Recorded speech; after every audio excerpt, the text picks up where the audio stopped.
যশোরের চৌগাছা মডেল মাধ্যমিক বিদ্যালয়ের দশম শ্রেণীর বিজ্ঞান বিভাগের ছাত্র ওয়াকিমুল ইসলাম রিফাত। নির্ধারিত সময়ের আগে জন্ম হয় তাই জন্ম থেকেই তার নানা শারীরিক সমস্যা। দৈহিক বৃদ্ধি হয়নি, শরীরের হাড়ও অশক্ত ও ভঙ্গুর, উচ্চতা মাত্র 2 ফুট 8 ইঞ্চি। শারীরিক প্রতিবন্ধী হলেও মনে তার উদ্ভাবনের নেশা। Smart house, smart city, auto road speed control ও ট্রাফিক সিস্টেম সহ নানা কিছু তৈরি করেছে এই রিফাত। এটুআই স্মার্ট কার তার আবিষ্কারের মধ্যে অন্যতম। এই গাড়িতে রয়েছে audio remote control system, smartphone control, brain command সিস্টেমের মতো অত্যাধুনিক প্রযুক্তি। নিজের চলাচলের সমস্যা কাটাতে বছর 5 আগে এমন একটি গাড়ি তৈরির পরিকল্পনা করেন সে, যা মস্তিষ্কের নির্দেশনায় চলবে। ফলে তার মতো শারীরিক প্রতিবন্ধী মানুষের জীবন বদলে দেবে এই গাড়ি। প্রথমত আমার এই গাড়িটার উদ্দেশ্য ছিল বিগত 5 বছর আগে আমার মূলত এই এক জায়গা থেকে এক জায়গায় যাতায়াতে খুব অসুবিধা হতো। তখন আমি চিন্তা করলাম যে আমার মতো বাংলাদেশে হাজারো প্রতিবন্ধী শিশু আছে, যার ডিজেবল শিশু আছে, এমন রয়েছে বয়স্ক শিশু, বয়স্ক ব্যক্তিগণ। তাদের শারীরিক যাতায়াতটা সম্পূর্ণ করার জন্য আমি চিন্তা করলাম যে আমাকে এরকম কোনো একটা জিনিস আবিষ্কার করতে হবে, যা তার হাত পা চোখ কান মুখ যদি কিছু নাও থেকে থাকে, তাও সে যাতে সেই জিনিসটাকে ব্যবহার করতে পারে, তার শারীরিক যাতায়াতটা যাতে সে সম্পূর্ণ করতে পারে।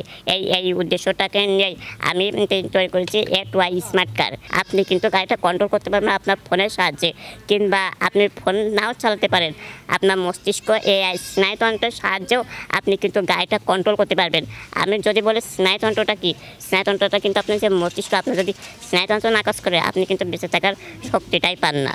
গাড়িটি তৈরি করতে সময় লেগেছে প্রায় 4 বছর। অনেক কাজ এখনো বাকি। এ পর্যন্ত 70 থেকে 80 হাজার টাকা ব্যয় হয়েছে। পুরোপুরি রূপ নিতে আরও 80 থেকে 1 লাখ টাকার প্রয়োজন রিফাতের। আমি যখন ক্লাস 5-এ পড়ি তখন আমি ভাবলাম আমাকে একটি গাড়ি তৈরি করতে হবে, যা এই গাড়িটা আমি ডিজাইন করলাম।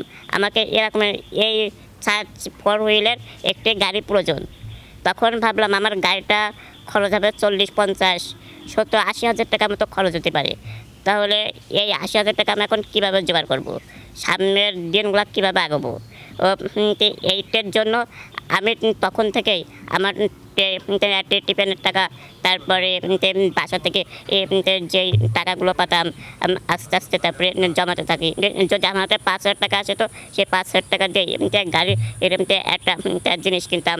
তারপরে এরকম করতে করতে আমি বিগত 2 থেকে 2.5-3 বছর ধরে আস্তে আস্তে কাজ করতে করতে গাড়ির একটা অংশ বানিয়ে রেখে দিয়ে আরেকটা অংশ বানিয়ে রেখে দিয়ে এইভাবে 2 থেকে 3 বছর এই জিনিসপত্রগুলো জমাতে তারপরে গত 6 মাস ধরে আমি সব একত্রে প্রায় 500 থেকে 900 প্লাস পিস জিনিসপত্রগুলো সব কিছু এক জায়গায় অ্যানালাইসিস করে বিগত 6 মাস ধরে আমি এটা ফিটিংয়ে হাত দিই। চৌগাছা ইউনিয়নের ক্ষুদ্র ব্যবসায়ী আব্দুল খায়েরের 3 সন্তানের মধ্যে রিফাত দ্বিতীয়। পড়াশোনায় অত্যন্ত মেধাবী। সে তার উদ্ভাবন নিয়ে জেলা উপজেলা পর্যায়ে বিজ্ঞান মেলায় অংশগ্রহণ করেছে, পুরস্কারও জিতেছে অনেক। কিন্তু অর্থের অভাবে পূর্ণাঙ্গ রূপ পাচ্ছে না রিফাতের এই গাড়িটি।